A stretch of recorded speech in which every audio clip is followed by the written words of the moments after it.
Je ne suis pas habituée. Merci de nous rejoindre sur Arc-en-Ciel Télévision. Madame, Messieurs, de partout vous nous suivez, bienvenue dans votre magazine Woman Business, une émission qui reçoit les femmes entrepreneurs des différents secteurs.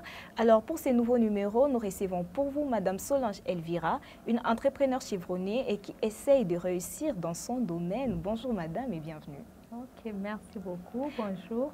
Nous sommes très heureux de vous recevoir ici sur ces plateaux de Woman Business. Alors, Madame Solange Elvira, elle est fondatrice de Beraka. Elle est aussi entrepreneur et aussi coach. Elle encadre aussi des coachs et aussi consultante.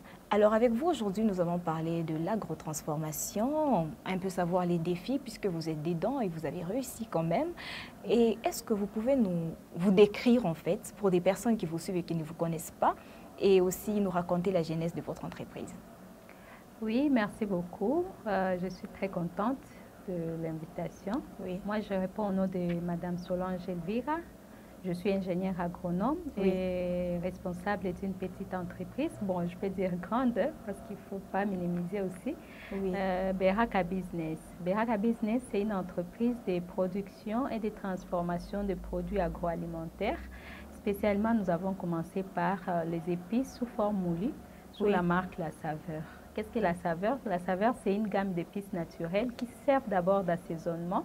C'est aussi une solution pour prendre soin de notre organisme en luttant contre plusieurs maladies dans notre organisme. Et parce que nous avons remarqué que, étant donné que je suis aussi agronome, donc je suis souvent sur terrain, j'ai remarqué que la plupart de nourriture qu'on consommait ici à Lubumbashi est faite de produits chimiques. Exactement. Et c'est ce qui crée plusieurs maladies dans l'organisme. Ici, souvent, les gens parlent de Kilondantumbu. Souvent, ce n'est pas une maladie, mais c'est une conséquence donc, de la mauvaise alimentation. Exactement. Alors, c'est ainsi qu'on a mis en place notre unité de transformation des épices sous forme moulue, d'abord pour lutter contre toutes ces maladies, parce que nous avons remarqué aussi que dans les bouillons qui servent d'assaisonnement, il y a une enzyme qu'on appelle la glutamate.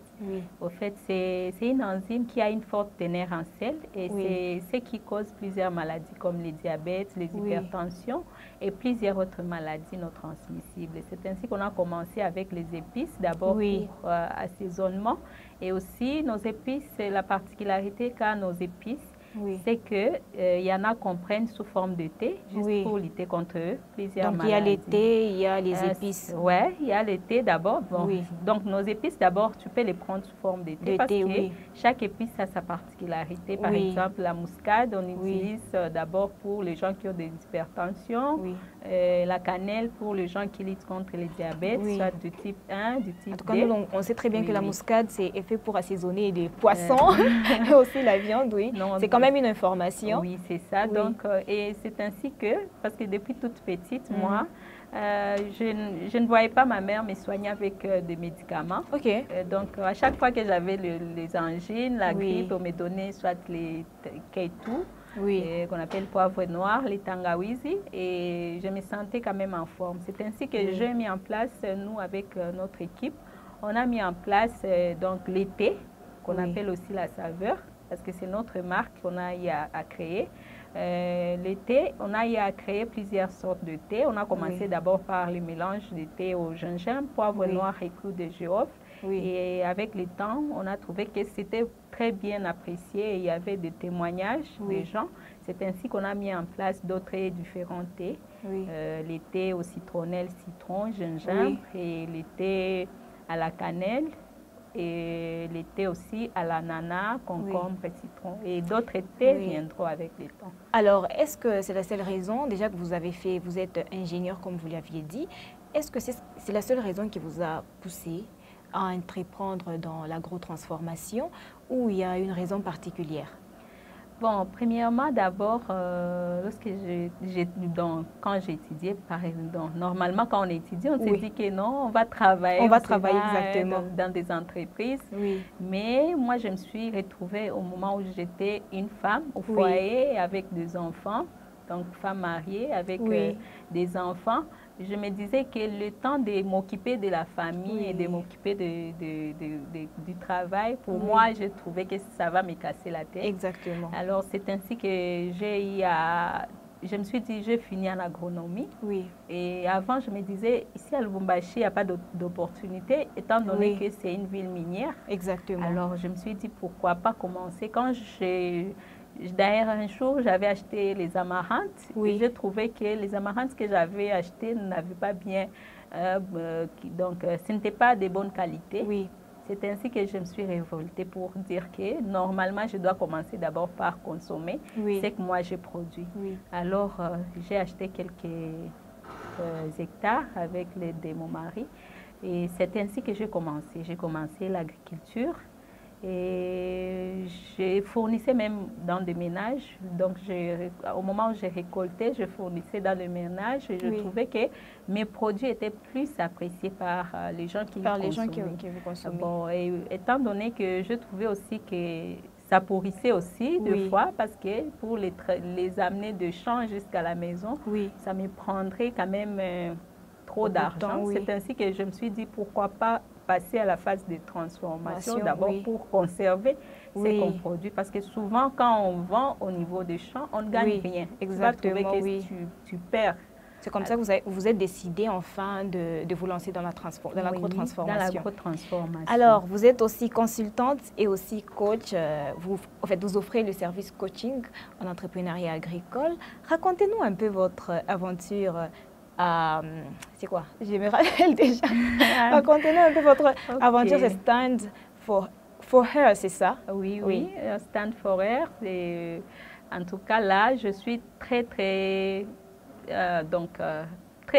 satisfaite des services de Stand for Her parce que ils me consultent souvent pour aller aussi parler aux autres femmes parce que étant donné que je suis femme, je ne dois pas aussi garder tout dans moi et je dois aussi inspirer les autres femmes. Susciter en elles cette envie aussi d'entreprendre. Parce que j'ai trouvé que là-bas, il y a des femmes qui ont quand même des idées, des idées très intéressantes.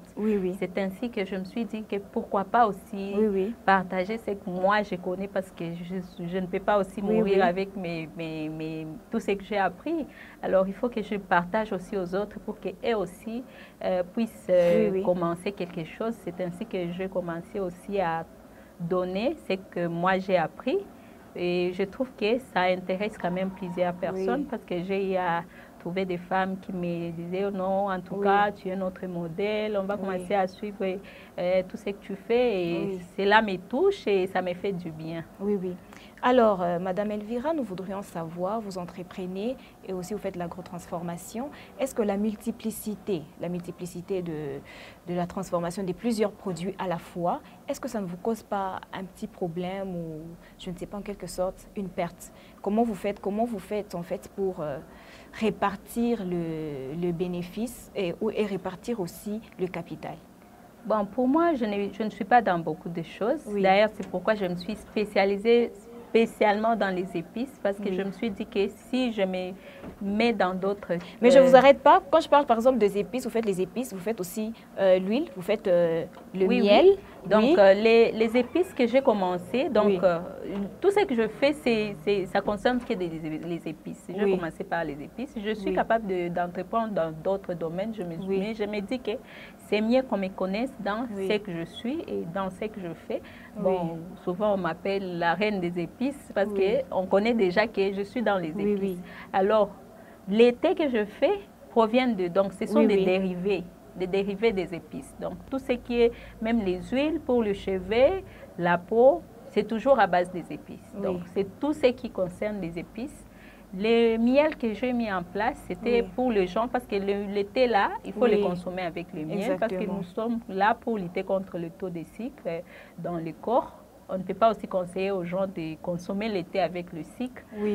C'est ainsi que mes clients m'ont proposé pourquoi pas mettre en place aussi les thés, les miels pour accompagner les thés.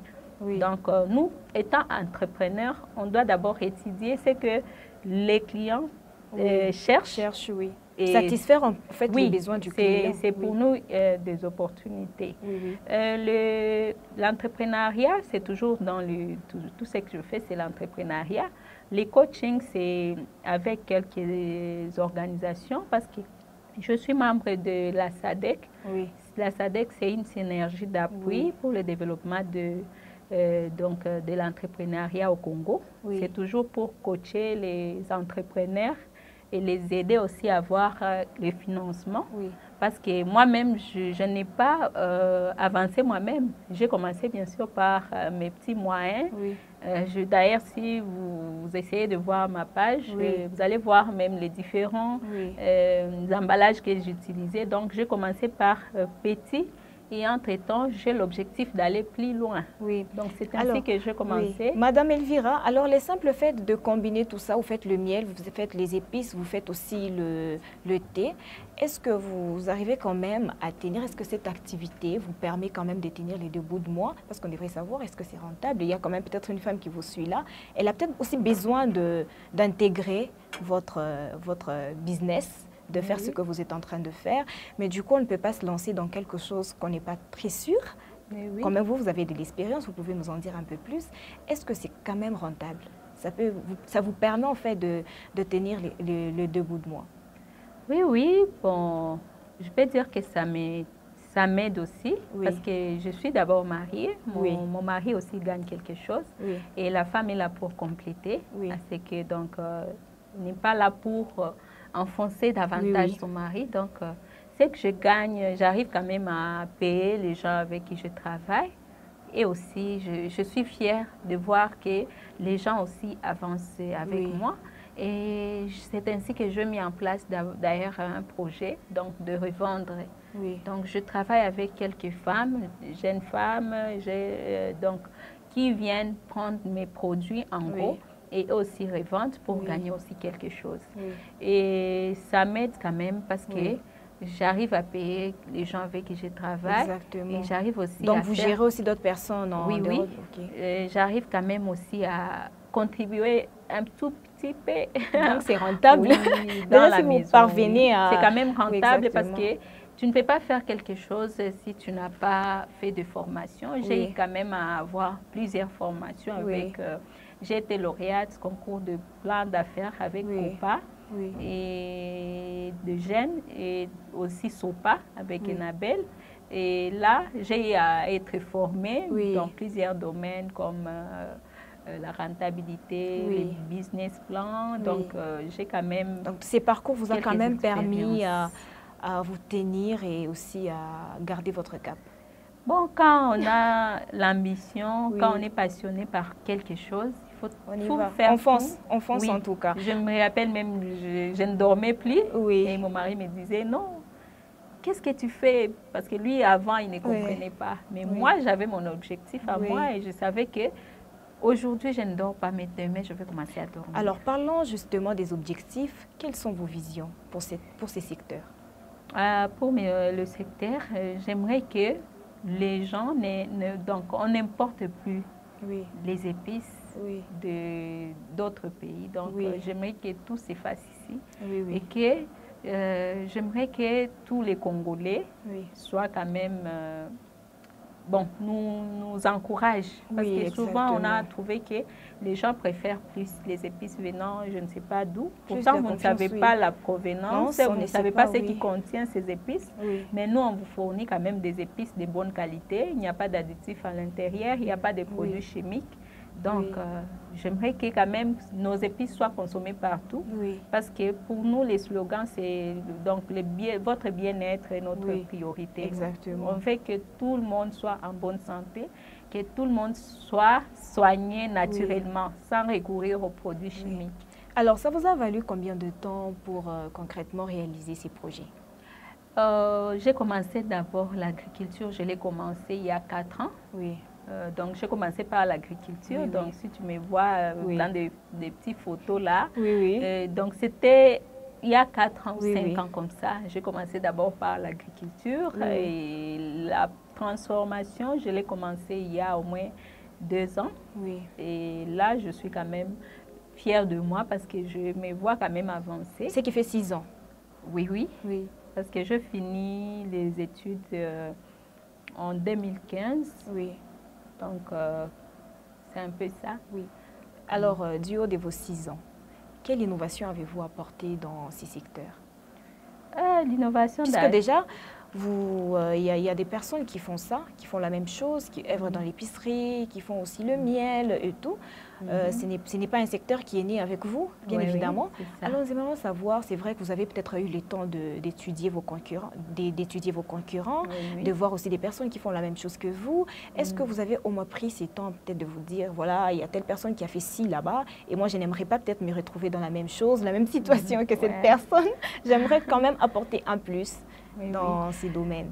Oui, vous avez raison, c'est ça. J'ai quand même étudié les concurrents. Comme je vous ai dit, il y a d'abord les épices là de bouillon. Oui. À l'intérieur, il n'y a que de produits chimiques. Oui. Et il y a une forte teneur en sel qui est responsable d'abord de plusieurs maladies. Donc, nos épices, ce sont des épices naturelles.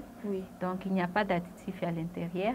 Et ce sont des épices bien emballées parce que quand on transforme, on a quand même des techniques, on a des méthodes appropriées pour bien transformer, par exemple, les céleri. Il y a des températures qu'il faut respecter pour ne pas perdre les nutriments qui se trouvent dans les épices. Alors, nous respectons les règles nécessaires pour transformer des produits qui gardent quand même tous les nutriments dont le corps a besoin. Alors, comment vous y prenez-vous pour fabriquer vos produits? Puisque vous avez dit, vous tenez quand même à ce que ce soit bio, que ça ne soit pas trop transformé, trop de produits chimiques. Alors, comment vous le faites pour toujours les garder bio? C'est vrai, on doit aussi savoir. Plus les produits, comme vous l'aviez dit, plus ça prend beaucoup de temps, plus ça s'abîme aussi. La conservation, comment vous faites? La conservation, bon, comme je vous ai dit, il y a des températures qu'on doit respecter pour bien transformer. Bon, parlons d'abord du miel. Je pense que, oui, le miel, par exemple, pour le miel, on le filtre à froid pour ne pas perdre tout ce qui est à l'intérieur. Parce que quand on le chauffe, on perd quand même quelques quantités de nutriments. Oui. Alors, vous pouvez nous raconter un peu vos difficultés et vos défis, perspectives? Oui, en tout cas, vous-même, vous êtes à Lubumbashi. Il y a plusieurs défis. Le premier défi que j'ai à trouver d'abord, le climat. Donc, pour arriver à satisfaire quand même, produire une grande quantité, il fallait des arrosages. Des fois, on arrose. Quand tu n'es pas là, les gens n'arrosent pas. Ce qui faisait en sorte qu'on ne puisse pas produire une grande quantité. C'est ainsi d'ailleurs que j'ai commencé à travailler avec d'autres agriculteurs. Parce que je sais qu'eux, quand même, comme ils sont sur place, facilement, ils peuvent bien produire. Nous avons notre ferme et ils sont là, ils travaillent et on vient acheter tout ce qu'ils produisent. D'ailleurs, pour nous, ça nous a permis d'avoir aussi l'impact. Donc, c'est pour nous l'impact positif social. Parce qu'on a contribué quand même à la hausse de revenus des producteurs aussi locaux. C'est parmi nos impacts et aussi on a eu à créer d'autres emplois parce qu'il ne faut pas te concentrer sur toi, il faut toujours te partager avec les autres et travailler avec les autres. Et pour moi, quand je vois que quelqu'un d'autre avance grâce à moi, je me sens aussi fière. Exactement. Oui, c'est un peu ça. Alors, vous nous avez parlé de défis. Oui, alors nous aimerions savoir les difficultés que vous rencontrez au quotidien dans ce métier. Oui, il y a plusieurs difficultés. Il y a aussi, bon, comme vous avez dit, les concurrents. Il y en a toujours. Je suis fière parce que j'aime bien quand il y a des concurrents parce que les concurrents viennent pour faire connaître aussi davantage nos produits. Je me rappelle, pour vous booster à plus travailler. Il y a des concurrents d'ailleurs. Je me rappelle, il y en a qui me demandaient mes produits. Est-ce qu'on peut aller exposer vos produits au supermarché? Moi qui avais l'objectif, je me disais non, ce n'est pas encore le moment. Je dois d'abord satisfaire la petite demande pour aller directement au supermarché. Et à ce moment-là, ces concurrents, ils faisaient aussi la même chose. Donc, tout ce qu'ils demandent, ils vont faire la même chose. Ils vont copier. Et pour moi, je me suis dit, c'est une grande ville. Tout le monde aussi doit gagner quelque chose. Et je me suis retrouvée au moment où les gens qui me fournissaient même les emballages, et aussi ont commencé la même chose que moi. Ils ont copié. En ce moment-là, ils me disaient non, les emballages ne sont pas disponibles. C'est ainsi que quand une bonne entrepreneur doit étudier tout ça pour arriver à développer d'autres opinions. Donc, c'est ainsi que j'ai eu à recourir à d'autres personnes pour commencer à dépendre donc, que mes produits soient quand même, parce qu'à un certain moment, je me trouvais, j'ai des commandes, je n'arrive pas à satisfaire ces commandes parce que des fois, je n'ai pas d'emballage, je n'ai pas d'étiquette, donc, donc, il faut toujours se battre. Quand il y a des difficultés comme ça, il faut toujours se battre parce qu'on a des objectifs. D'ailleurs, je veux même améliorer tout. J'ai même commencé à mélanger avec des fruits. Donc, c'est ce qui constitue la particularité parce que les fruits, c'est un ajout que j'ai mis maintenant à l'intérieur de tous mes thés. Je commence à faire des jus de thé à base d'ananas, de citron. Donc, ce n'est pas tout le monde qui le fait. Je sais que ça viendra avec le temps, mais au moins, j'ai commencé. D'ailleurs, je me dis, je serais fière de dire que c'est moi qui avais commencé ça. Oui, c'est un peu ça. Alors, qu'est-ce qu'on retient de ces métiers? Est-ce que c'est rentable? Et puis, vous avez fait face à plusieurs défis, mais voilà, vous gardez toujours la tête haute. Et alors, nous aimerions savoir, vous nous avez parlé de votre vision. Alors, nous aimerions savoir vos projets à long terme. Est-ce que vous comptez toujours rester dans l'agrotransformation ou faire aussi autre chose? Oh, moi, je suis passionnée par l'agrotransformation. J'aimerais vraiment jouer toujours dans des épices. Donc, je fais des recettes toujours à base des épices. Donc, que tout soit épicé. C'est ce que moi, alors, je me dis. Vous me laissez deviner que vous êtes une excellente cuisinière. Oui, bon, j'ai d'autres projets. Par exemple, le projet, j'avais commencé les projets comme étant donné que on fait plus, on cultive plus avec les produits chimiques. J'avais commencé d'ailleurs un projet de production d'engrais biologiques, toujours à base de plantes, donc que ce soit organique. Je suis sûre que dès que mon projet là des épices sera très très bien installé, je vais me lancer maintenant dans l'autre projet de production d'engrais biologiques. Alors, Madame Elvira, c'est pratiquement la fin, nous chutons. Alors, quelques mots de la fin que vous allez adresser à toutes les femmes qui vous suivent là et qui aimeraient aussi faire la même chose que vous, entreprendre dans l'agrotransformation.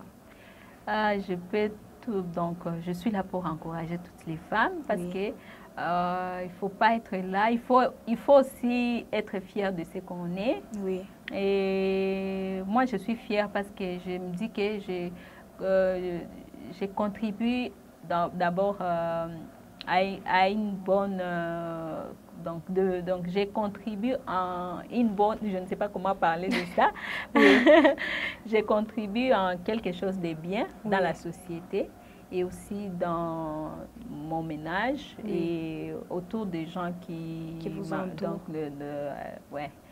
Alors, qu'est-ce que vous diriez, ces femmes-là qui aimeraient tout de suite là, faire la même chose que vous, qu'est-ce que vous leur dites? Vous les encouragez ou vous... J'encourage toutes les femmes à entreprendre parce que l'entrepreneuriat, tu es chef de toi-même, tu n'as pas de... Donc, tu as des comptes rendus, bien sûr, à donner à tes collaborateurs, mais quand même, tu es fier de toi-même et tu contribues aussi au développement de notre pays. Parce que ce sont des femmes qui, qui feront, je ne sais comment on peut appeler ça. La fierté de ces pays. La fierté. Donc, j'encourage toutes les femmes à entreprendre. Il y a plusieurs domaines. Ce n'est pas seulement les épices. Il y a le jus, il y a les savons. D'ailleurs, récemment, j'avais donné une formation sur la fabrication des savons solides, liquides et en poudre. Et je suis sûre que bientôt, là, je vais immortaliser ça sur le plan pratique. Et j'invite toutes les femmes, si tu es formée, tu seras toujours fière de toi. Parce qu'il faut d'abord la formation. Et après la formation, c'est ainsi que tu vas passer par la pratique. J'ai quand même des gens qui m'ont soutenu, des mentors. Il y a plusieurs mentors qui m'ont soutenu, des coachs. Et je suis fière d'eux. Quand je les vois, quand même, je les respecte parce que c'est grâce à eux que je suis là où je suis. Tu ne peux pas avancer seul, il faut toujours demander des conseils aux gens qui connaissent mieux que toi. Et il faut aussi t'entourer des gens bien qui de personnes positives. Qui te poussent à avancer aussi. Et aussi, il faut être bien formé, il faut te former, il ne faut pas rester là au lit, tu te dis non, je vais commencer l'entrepreneuriat quand tu restes au lit. Moi, j'ai fini les études, mais je ne me suis pas endormie, je me suis levée et j'ai commencé quand même la formation. J'ai à être formée. J'ai même participé à des formations en dehors du pays avec Yali East African. J'étais partie même à Nairobi avec ça et avec Conrad. Très intéressant. Alors, en dehors de la formation, en dehors plutôt de la passion, nous devrons nous former. Merci, Madame Elvira, d'avoir répondu à notre invitation. Merci aussi pour l'invitation.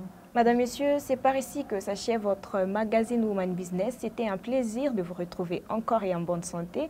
Surtout, prenez soin de vous et au revoir.